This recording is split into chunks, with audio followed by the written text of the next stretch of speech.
शिव महापुराण की कथा यहां तक कहती है, मंदिर में जल चढ़ाने जाओ तो अपने घर से जल लेकर जाओ। मंदिर में तो बाल्टी भरकर रखा रहता है, लोटा भी रखा रहता है, कलश भी रखा रहता है। मंदिर का पानी भरकर, मंदिर की बाल्टी में से जल भरकर शंकर भगवान को नहलाना सरल है। अपने घर से जल लेकर जब जाओगे तो घर का वास्तु दोष, घर का पितृ दोष और घर का काल सर्प दोष तीनों उस लोटे के माध्यम से जाएगा और शिव को समर्पित हो जाएगा। आज फिर निवेदन करूंगा इस नेपाल देश की पावन धरा से, ढोलेश्वर महादेव की कथा में निवेदन करना चाहूंगा।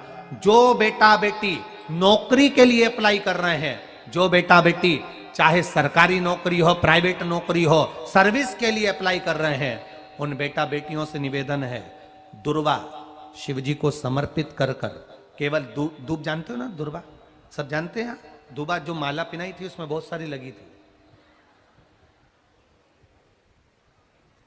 पढ़ी है, हम बताना जरा।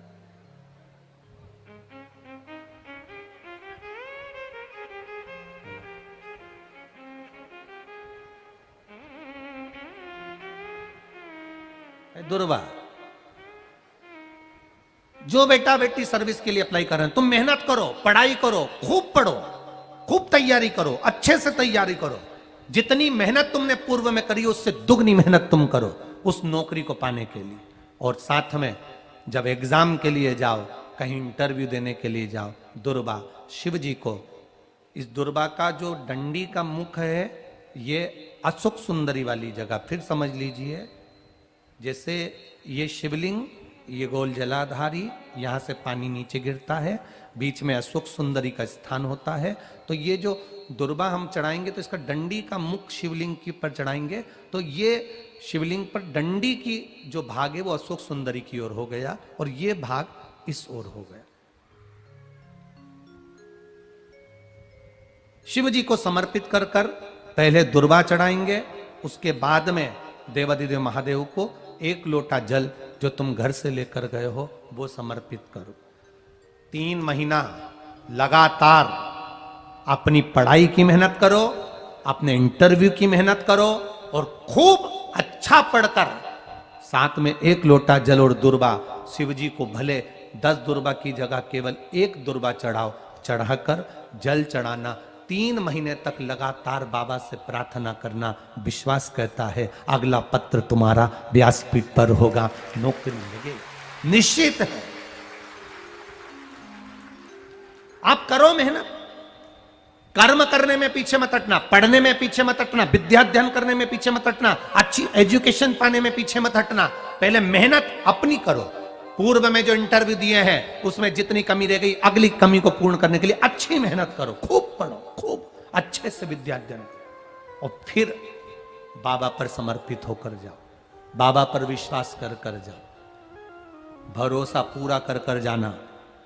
इंटरव्यू देते समय अपना विल पावर मजबूत होना चाहिए कि मेरे साथ मेरा काल अधिपति महाकाल है, अब निकल कर मानूंगी। हम दुकान खोलते हैं, कपड़े की दुकान खोल रहे हैं, किराने की दुकान खोल रहे हैं, लोहे की दुकान खोल रहे हैं, भंगार की दुकान खोल रहा है, किराना की दुकान खोल रहा है, पान की दुकान खोल रहा है। हम दुकान खोलते हैं पर दुकान खोलने से पहले तुम्हारे 2 मन हो जाते हैं, चलेगी कि नहीं चलेगी, खोल तो लूंगी, चलेगी कि नहीं चलेगी। जिस दिन तुम दुकान खोलो 1 महीने पहले, 2 महीने पहले, 3 महीने पहले बाबा को दुर्वा चढ़ाकर, एक लोटा जल चढ़ाकर नियम बनाकर जाना, 3 महीने बाद मैं दुकान खोल रही हूं, 2 महीने बाद मैं दुकान खोल रही हूं और मेरा विश्वास कहता है दुकान चलेगी। जिस दिन तुमने विचार कर लिया कि दुकान चलेगी कि नहीं चलेगी तो वो नहीं चलेगी। जिस दिन तुमने विचार कर लिया कि दुकान खोल रही हूं, मेहनत करूंगी, दिल से करूंगी, भले मेरे पास ज्यादा माल नहीं है, जितना माल खरीद के लाऊंगी उतना बेच कर बताऊंगी क्योंकि मेरे साथ काल अधिपति महाकाल है, तो वो चलेगी। विश्वास दृढ़ करो, भरोसा पक्का करो। जिस दिन तुम्हारा विश्वास दृढ़ हो गया उस दिन तुम विजय हो गए, उस दिन तुम आनंदता में हो गए।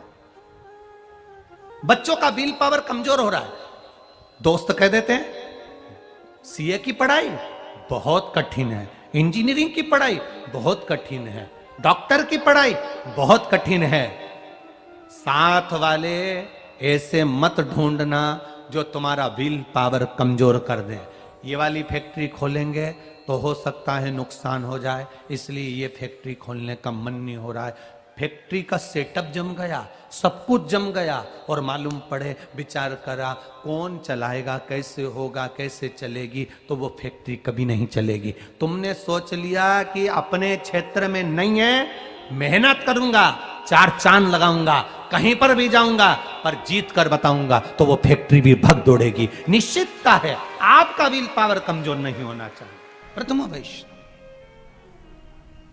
एक आप लोगों ने भागवत में सुना होगा कि भगवान कृष्ण का प्रागट्य हुआ तो सबसे पहले अगर कोई दर्शन करने के लिए अगर कोई गए तो मेरे भोलेनाथ जी गए, और अगर राम जी का प्रागट्य हुआ तो सबसे पहले दर्शन के लिए गए तो मेरे शंकर भगवान गए। अगर कहीं जीव भटक रहा होता है और कोई भगवान को पुकारे,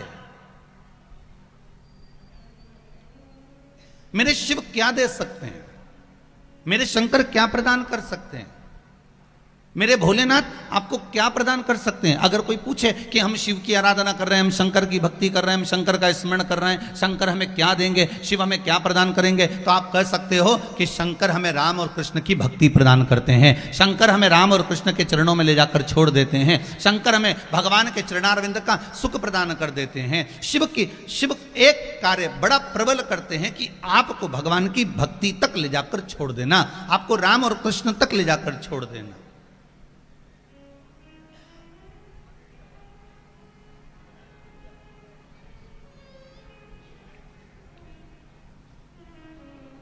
भगवान की अविरल भक्ति तक आपको पहुंचा देना।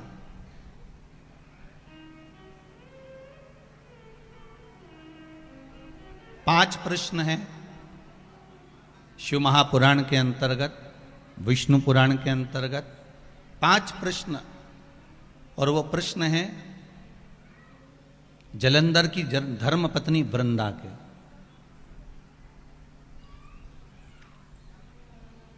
ये जो कथा चल रही है खरगोन नगर में, मेरा निवेदन है जितने भी श्रोता भाई बहन टीवी के माध्यम से कथा सुन रहे हैं, बड़े ध्यान लगाकर सुनना। 5 प्रश्न माता वृंदा ने भगवान देवाधिदेव महादेव और भगवान श्रीहरि भगवान नारायण के सामने कहा। कब? जब वृंदा का पति जलंधर के प्राण छूट गए।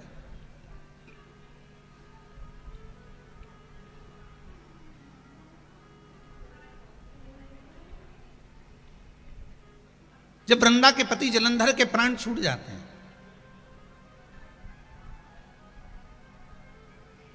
बिलखती है वृंदा। और आप सभी को शिव महापुराण की कथा में पहले भी कहा है महाराज कि जलंधर कोई दूसरा रूप नहीं है। जलंधर भगवान शंकर को एक बार जब क्रोध आया, और वो क्रोध मेरे बाबा भोलेनाथ जी को आया, तो ब्रह्मा जी ने देखा कि शिव जी के इस क्रोध को कहाँ ले जाकर रखना है, इस क्रोध को कहाँ ले जाकर छोड़ना है। तो भगवान ब्रह्मा जी ने उस क्रोध का एक घोड़ा बना दिया और उस घोड़े को ले जाकर समुद्र में डाल दिया। समुद्र में उस घोड़े को जब डाला गया तो उस क्रोध का ही एक पुत्र पैदा हुआ जिसका नाम जलंधर था।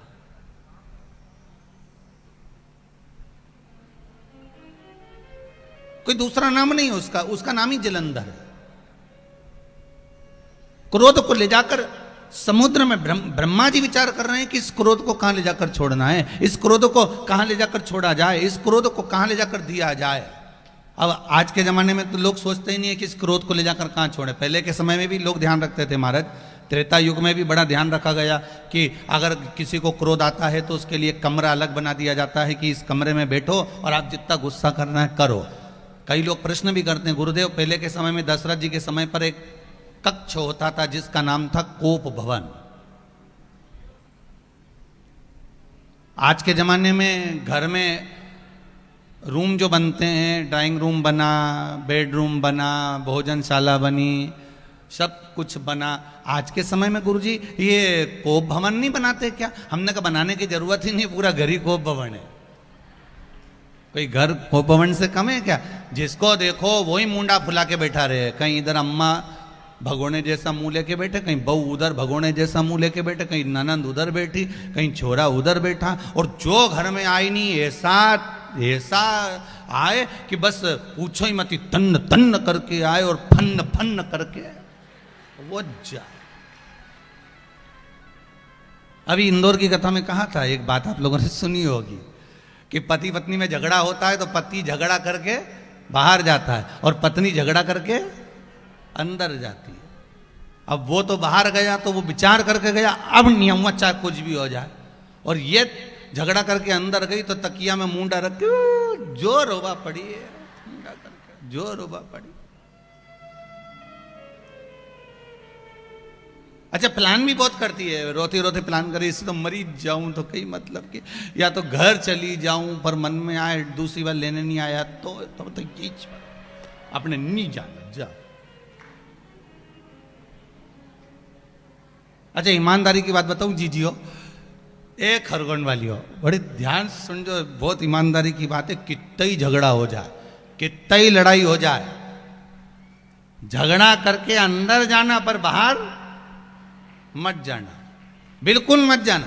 चाहे कोई कितना ही तुम्हें पानी पे चढ़ा दे, कोई कितना ही तुम्हें चना का झाड़ पे चढ़ा दे, पर अपने नहीं जाना तो नहीं जाना। और कोई तुमसे कहे अब जब इतनी लड़ाई हो रही, इतना झगड़ा हो रही है तो जा, तो मायका चली जाए, तो चुप रहे, कहे कुछ नहीं जो जा, तो अपने तो नहीं जाना, चाहे कुछ भी हो जाए, नहीं जो।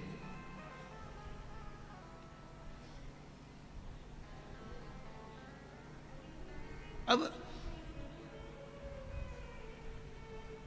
भगवान शिव के क्रोध को ले जाकर वो क्रोध को कहां रखा जाए ये विचार करा जा रहा है। व्यक्ति को जब क्रोध आता है तो विचार करना पड़ता है कि इसको रखा कहां जाए,